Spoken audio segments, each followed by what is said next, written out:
Hello, everyone. My name is Michael Brown. I'm the founder and CEO of Swept Software. And in this video, we're going to be talking about how to maximize the ROI of software in your cleaning company. I recently spoke about this in Chicago at a big event, and it was really well received. And it made me realize that there's a lot of value to this content and a lot of people struggling with the situation where they've either bought software and it didn't work for them. And they're not really sure why. And the other is that they've heard from someone who's bought software and it's had amazing impact to their business, but they're not sure if it's going to work for them. And so in this video, we're going to break through a lot of that to help you understand how to assess your business, yourself and your team and the software, and actually find a really good fit so that you're spending a bit of money each month, but you're maximizing that and getting, thousands of dollars out of it in return. So the first area is setting goals and identifying the gaps in your business. So if you don't have, if you don't know where you're going, any road will get you there. And I find that's the case when people are buying software in general, especially in our industry, where they're not really sure why they're buying it. They're just buying it. Maybe they were told they need it. There's a particular feature that they want. And what ends up happening is they don't have a lot of intention with that purchase and it's not successful. And it ends up wasting a lot of time and a lot of money for you, which is something we, of course, want to avoid. So some of the ways to do that is asking yourself, why do you need software? Is it because you want to increase sales? For instance, maybe you want to win more bids without offering the lowest price, which software is a great way to help you stand out against your competitors in your market.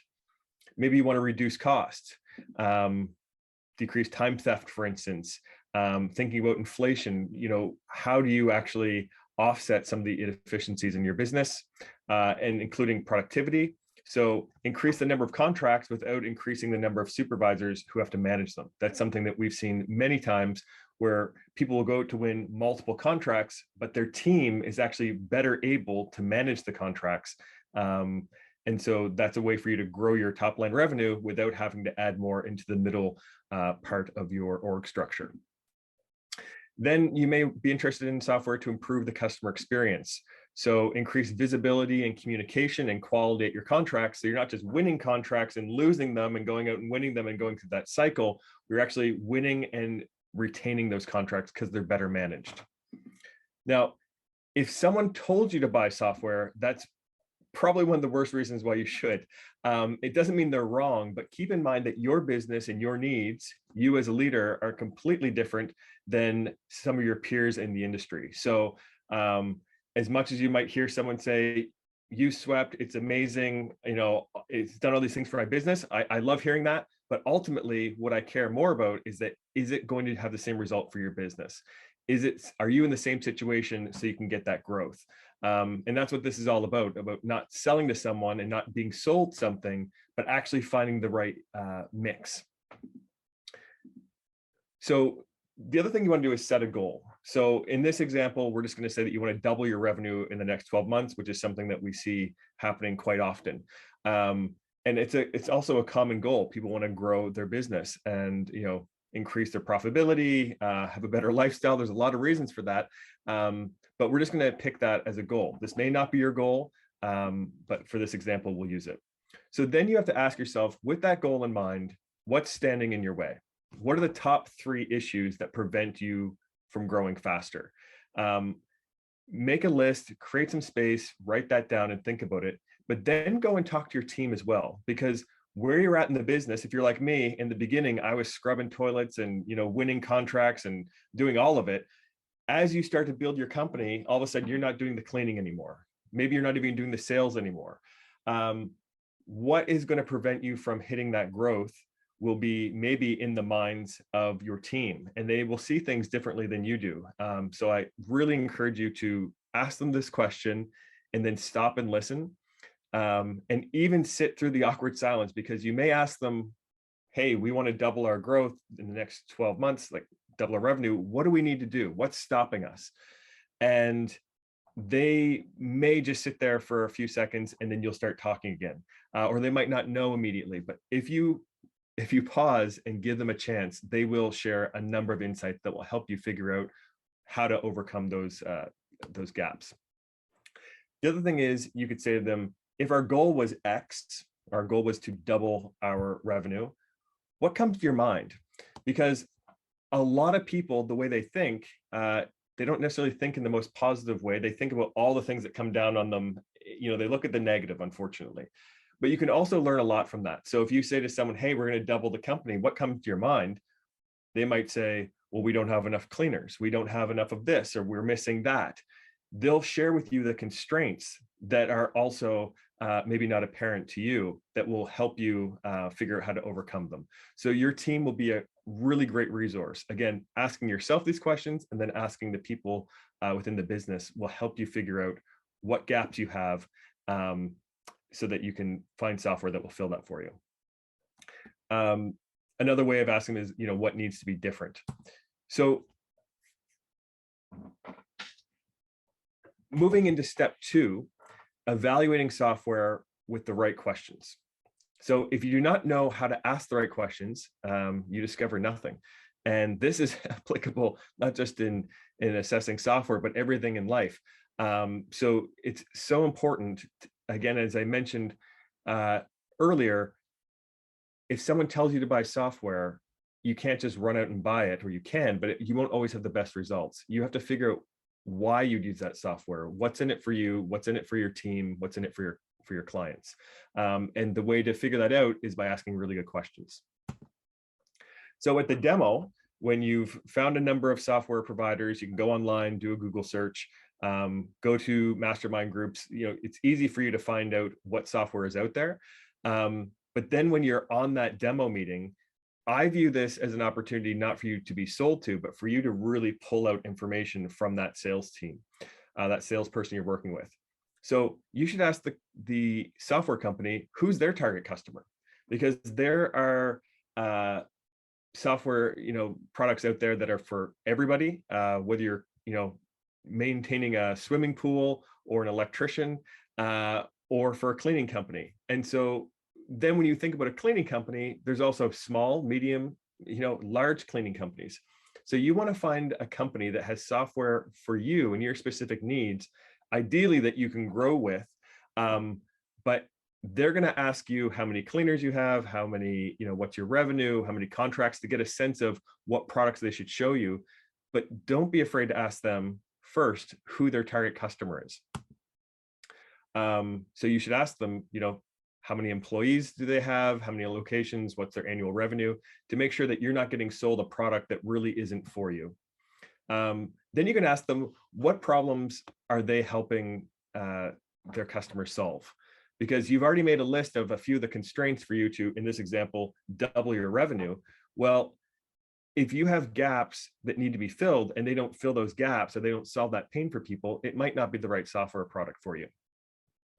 Also, something to be aware of is they may have features you like, they may have features you don't like or don't need. They may be missing features that you think that you really want. If they don't have a feature, you should ask why. What I've come to realize in this industry, switching from a BSc, owning a cleaning company over into the software side of things, is that we have a lot of people in the industry that will ask for features that actually don't make a lot of sense.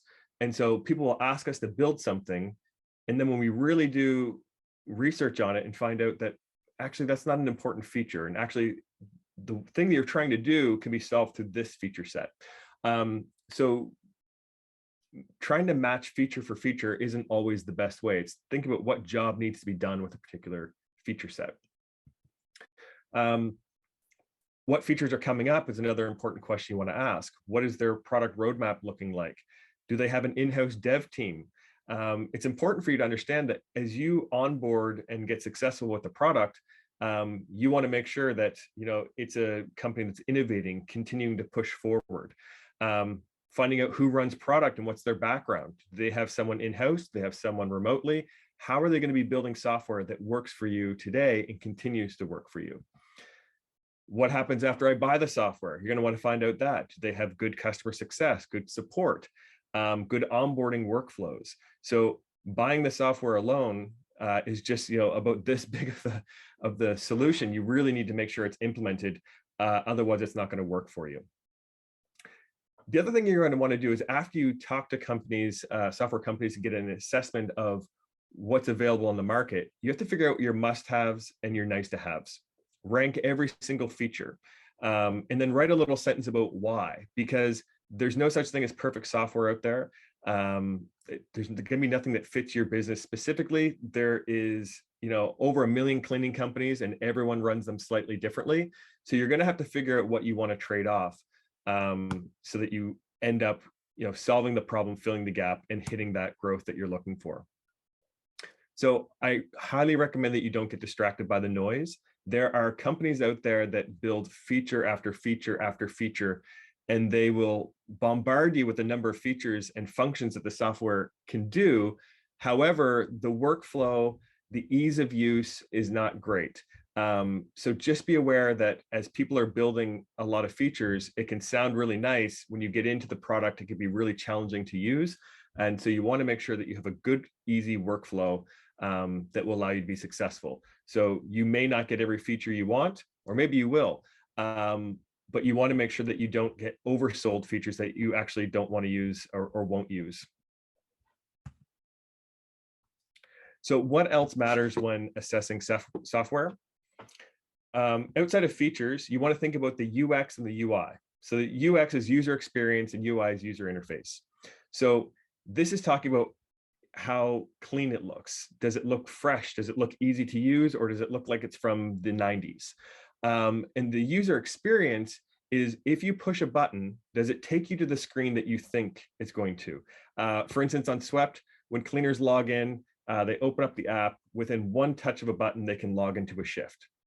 You don't want a cleaner to log in and have to push 5 or 6 buttons to get deep into the app to log into a shift. So that's what they call user experience. And it's really, really important that the app or software, whatever you're using, is really easy to use. Customer support is another one. What are their hours? What is their response time? How are they going to support you in being successful with the product? And also, if something goes wrong or you need help, how are they going to be there to support you in that? The credibility of the company is also very important. Are they going to be around in a year or two? So you're going to want to think about, you're putting your information, you're getting everything set up. The idea is that you start using software and use it for a very long time in your company, and you want to make sure that you're not working with a company that may not be around. Also, thinking about their industry knowledge and involvement. One of the things that's important for us as a company is that we're going to the industry events, we're meeting people, we're hosting events. Actually, we host a number of events called Cleaning and Cocktails Live. We are surrounding ourselves with thought leaders. We are thought leaders, and we are deeply involved with the industry and our customers, because we believe that's how we stay close to everyone to keep building a better product. So you're going to want to find a software company, or I highly recommend you do, find a software company that's there with you in the trenches and growing with you.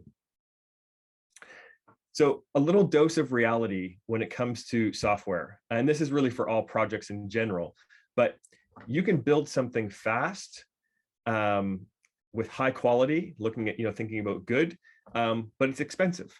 You can build something cheap, low quality and fast, but the quality is low. It's really tough to find software out there that is the absolute best quality, that's really cheap, and they continue to develop quickly. It's just something that doesn't happen. At Swept, what we prioritize is really high quality product, and we try to meet in the middle on expense. We are not the cheapest software in the industry, but we also see that our clients are retaining their contracts 91% better than industry standards. And the retention of cleaners, we've got tens of thousands of cleaners, the annual turnover is about 30%, where the industry is 100 to 400%. So we know the quality. And again, if you were to ask us who our top clients are and who our ideal client is, it's someone who's not going in giving the lowest bid. We are not looking for customers who are going to be underbidding and really concerned about every nickel. We're looking for people who are thought leaders who want to double their companies. That's not to say it's right or wrong, but just think of the customers that you want to work with. When you go and bid a job, you want a good quality customer, as we do. So if you're looking for the cheapest software, you're not going to get the quality. And if you don't have the quality, it's going to be difficult for you to fill the gaps and hit those goals. So again, just something to be really thoughtful about when you see products out there with a ton of features that are cheap. There's probably something for you to learn from that.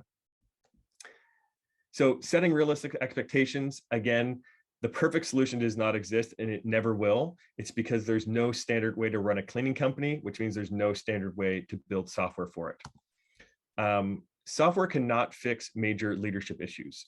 So if some of the goals that you have and some of the gaps that you have that you want to double your company, and it's mindset or there's challenges, like software cannot overcome that. Software is there to help set up a process to allow you to move faster, to get more done, and in a really cost-effective way.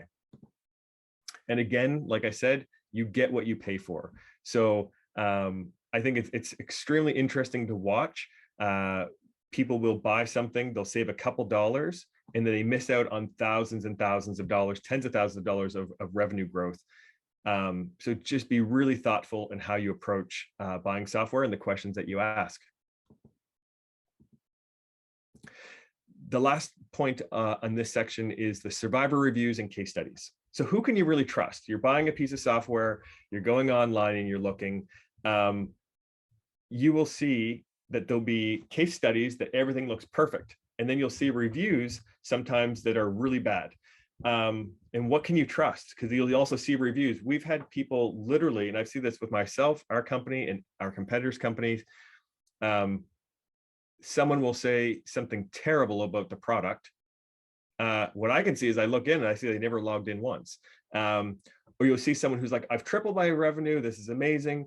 And it's like, which do you trust? It really is up to you to use the software. It's just a tool. It's like going to the gym and complaining that you didn't get in shape. Well, if you don't go, you don't exercise, the gym membership doesn't have any value.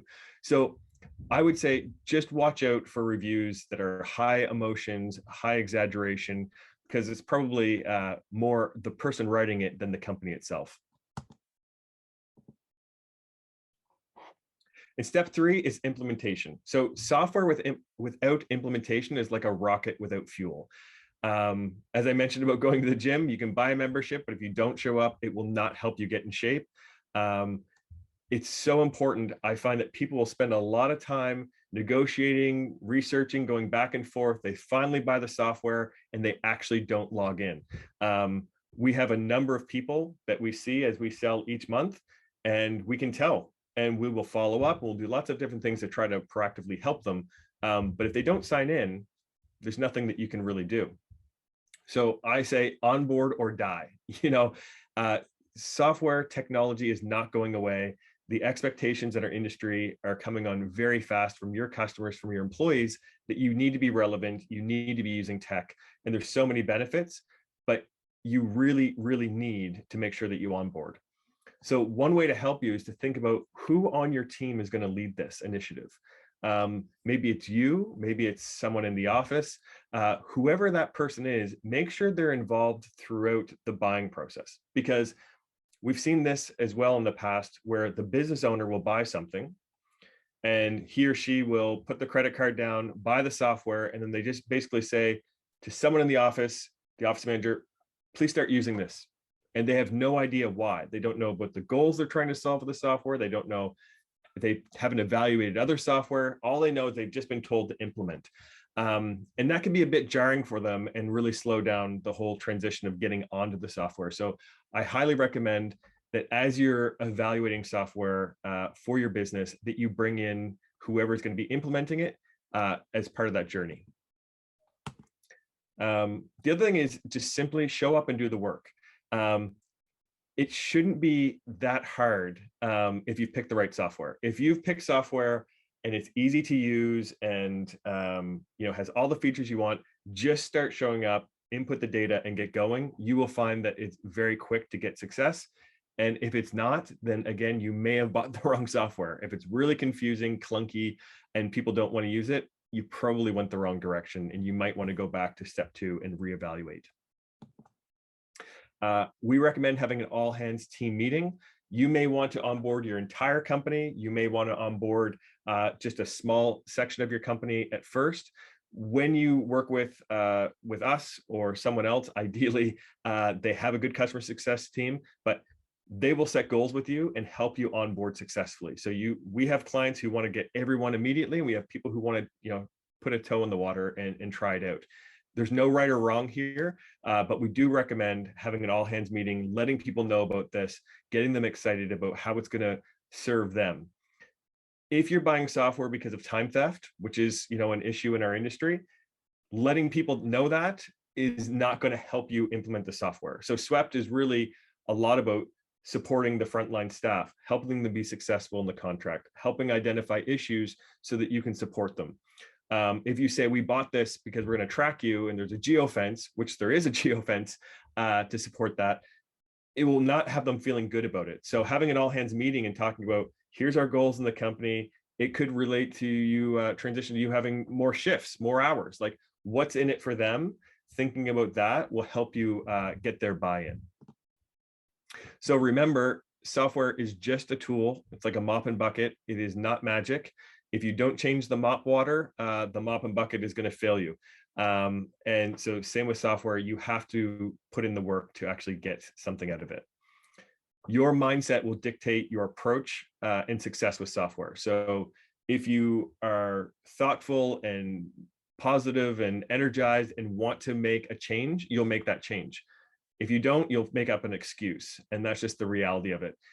So going in, knowing that you want software and why, having that intention will really help you be successful with it. And it can completely transform your business.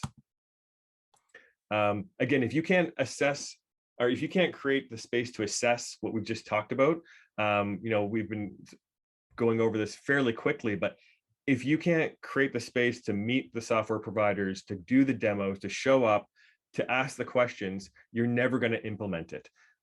So I highly recommend that you make sure that you have control of your day, create that space. It's a couple hours a week to do the assessment, a couple hours a week to get things onboarded, and you'll have so much of your life back. I smile because I see it from my clients all the time. It's a really special moment when you can go on vacation and do all the things you want to do and build the business you want because you have the support from a strong software product. Again, you will not find software that's perfect for your business, and you will get what you pay for. So if you have any questions, please feel free to reach out. You can add me on LinkedIn, Michael Brown, very generic name, easy to find me online. And you can reach out to my sales team if you're interested in doing a demo and putting some pressure on them and asking those tough questions and assessing if SWEPT could be a strong fit for you and your company. Thank you very much.